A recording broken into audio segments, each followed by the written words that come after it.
사주팔자에서 관성과 인성을 잘 보시고 그 다음에는 이제 식상과 재성을 잘 보시면 돼요. 요게 이제 사주에서는 양대 산맥이라고 보시면 돼요. 현대에 와서는 이 식상이 대단히 중요해졌어요. 자신을 어떻게 표현하고 자신의 가치를 어떻게 사람들한테 어필하고 광고하고, 이게 이제 식상이란 말이에요. 근데 거기에서 멈추면 안 되겠죠. 결과물로 만들어내야 되겠죠. 자, 우리는 이제 인간관계를 보니까 이제 남자한테는 재성의 부인이 있네요. 그렇죠? 그럼 여기는 서로 상생관계죠.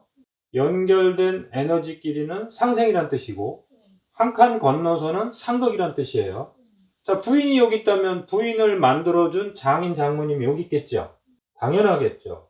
자, 한번 여자일 경우에 볼까요? 여자는 관이 남편에 배속을 했죠. 그러면 요 남편을 있게 한 시어머니가 어디에 있어요? 여기 있겠죠. 그렇죠? 그래서 그렇게 배치해 놓은 거니까 알고 보면 아무것도 아니죠. 그리고 남자 사주에 재성이 많다면 뭐 여자친구를 좀 조심해라, 그럴 수 있다는 거죠. 재성이 잘 발달해 있어도 그냥 친구는 친구고 부인은 부인이고 그 경계를 잘 지키는 분들도 많이 있어요. 그리고 여자 사주에 식상이 있다는 것은 자녀와의 관계를 말하는 건데, 식상이 또 너무 많이 발달해도 그 자녀가 아예 없는 경우도 있어요. 반대로 식상이 없어도 자녀가 있는 경우도 많이 있어요.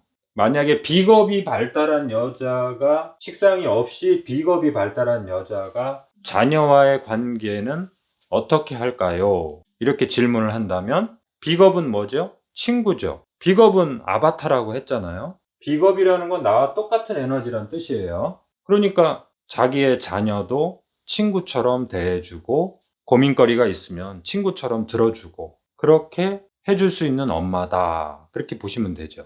남자분이 비겁이 많다면 일단은 친구가 많겠다. 그 다음에 어떤 일을 할 때 팀원이 같이 하는 일을 한다든가 회원의 협동조합으로 들어간다든가 아니면 같은 동종 업종의 일을 하는 사람들끼리 모여서 무언가를 한다든가 동업자, 경쟁자가 주변에 많이 있는 곳에서 일을 한다, 이렇게 해석을 하는 거예요. 남자 사주에 관이 많다면 관을 상대로 하는 일, 좀 힘든 일이죠. 아니면 아예 그 관에 들어가면 되잖아요. 군인 경찰이 돼서, 또는 공부를 많이 하면 자격증을 딸 수 있죠. 자격증을 따서 그 세상으로 들어가면 되죠. 사주에 재가 많은 분들도 자기 이 재라는 게 자기 쟁취력이죠. 자기가 어떤 현실에서 이루어내는 결과물이죠. 그 결과물을 쟁취하려고 하는 분이 열심히 공부해서 관으로 들어갈 수 있죠. 재를 통해서 관으로 들어갈 수 있죠.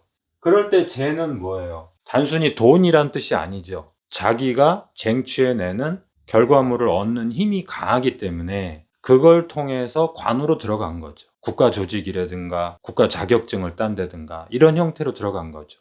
그러니까 재가 많다고 해서 사업을 한다, 이렇게 하면 안 되겠죠.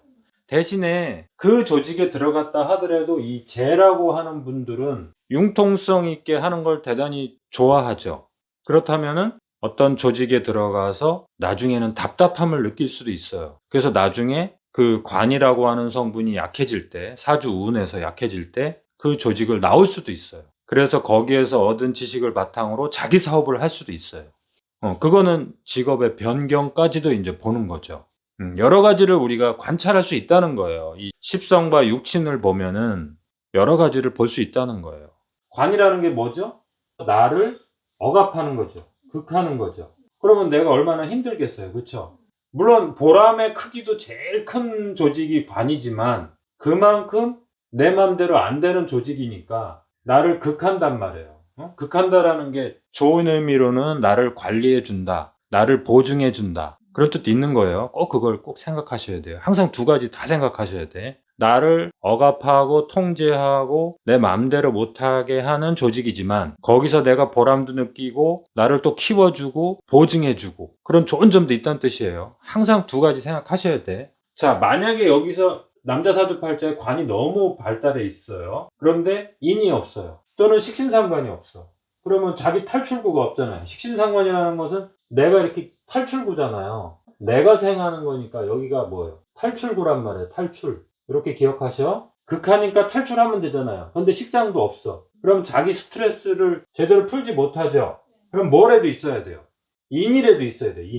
인이라는 게 뭐예요? 받아들이는 거예요. 종교적으로 받아들이든 공부를 하면서 받아들이든 그 조직에서 나한테 또 해주는 게 있잖아. 이렇게 받아들이는 힘. 이걸 뭐라 그래요? 수용체라고 하세요. 수용체. 리셉터. 받아들이는 힘. 그게 있으면 또 그나마 괜찮죠. 관에서 아무리 스트레스를 받아도 거기 조직의 장점을 내가 빨리 인정한다든가 하면서 또 받아들이잖아요. 그러면 만약에 인이 없어요. 근데 비겁이 있어요. 그럼 어떻게 하겠어요? 친구들하고 운동하면서 또 자기 혼자 여행하면서 자기 혼자 자전거 타면서 또 스트레스를 풀겠죠. 근데 만약에 식상이 발달해 있어요. 그러면 어떻게 해요? 노래하고 춤추고 거기서 배운 거를 글로 써내고 또 악기를 다루고 그림을 그리고 여러 형태로 자기를 표현하면서 스트레스를 풀겠죠. 그런데 이것이 없어요. 쟤만 있어요. 그럼 어떻게 할까요? 그 조직에서 내가 또 그 자리를 차지했고 월급이 얼마나 나오고 그 결과물을 보면서 만족을 하겠죠. 그러니까 사주팔자의 이 십성관계나 육친관계에서 이 사람이 받아들일 것이냐 아니면 탈출할 것이냐 이거를 우리가 엿볼 수가 있단 말이에요. 물론 이 십성육친에서 못 보는 게 있어요. 어느 시기에 저 관성이 깨지느냐 아니면은 저 관성이 어느 시기에 도전을 받느냐 이런 거는 이제 대운도 보셔야 되고 그 해의 운, 그 세운이라고 하는데 그 1년 1년의 운의 흐름을 보셔갖고 또 거기에서 상생상극 사실은 상생상극이라기보다는 이제 12지를 공부하시면 육충관계, 육합관계, 삼합관계 이런 것들을 보셔야 돼요. 근데 이제 그런 건 지금은 복잡하시니까 그렇게 하시지 말고 일단은 내 사주는 인성이 참 발달되어 있는데 내가 왜 이렇게 답답했는가? 내가 왜 요 가족 관계에서 왜 이렇게 힘들어 했는가?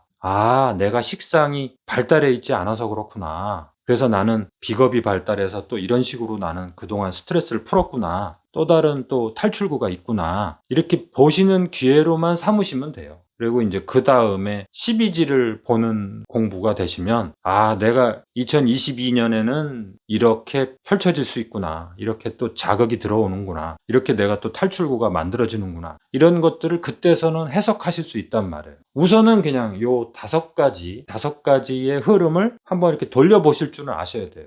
만약에 어떤 사람 사주가 금이에요. 그러면은 비겁이 금이겠죠. 그럼 금 다음에 수. 수가 식상이구나. 수 다음에 목이죠. 금 입장에서는 목이 재구나. 그 다음에 목, 화죠, 여기가. 금인 남자 입장에서는 화가 관이구나. 그 다음에 화 다음에 토죠. 토가 금인 사람 입장에서는 토가 인이죠. 토생금 해주니까. 그쵸? 자기 일간이 뭔지 일단 여기다 써놓으시고 똑같은 거는 비겁에다 배치해 놓으면 되죠. 그 다음에 남자하고 여자는 거의 다 똑같은데 여기 자녀를 보는 관점. 그쵸? 여기가 다르죠. 아버지를 보는 관점은 다 재성이죠. 남자한테 부인이 재고 여자한테는 남편이 관이다.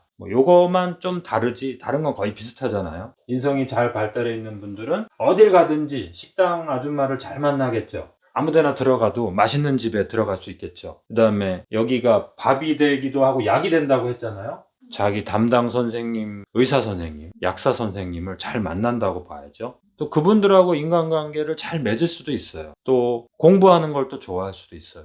자기가 좋든 싫든 그 공부랑 인연이 돼서 자꾸 이렇게 뭔가 배워야 되고 그러한 인연이 만들어지더라 이거예요. 그런 거를 자꾸 이렇게 대입해 보시면 돼요. 그래서 요거에 대한 내용을 또 조금씩 한번 더 공부해 볼게요.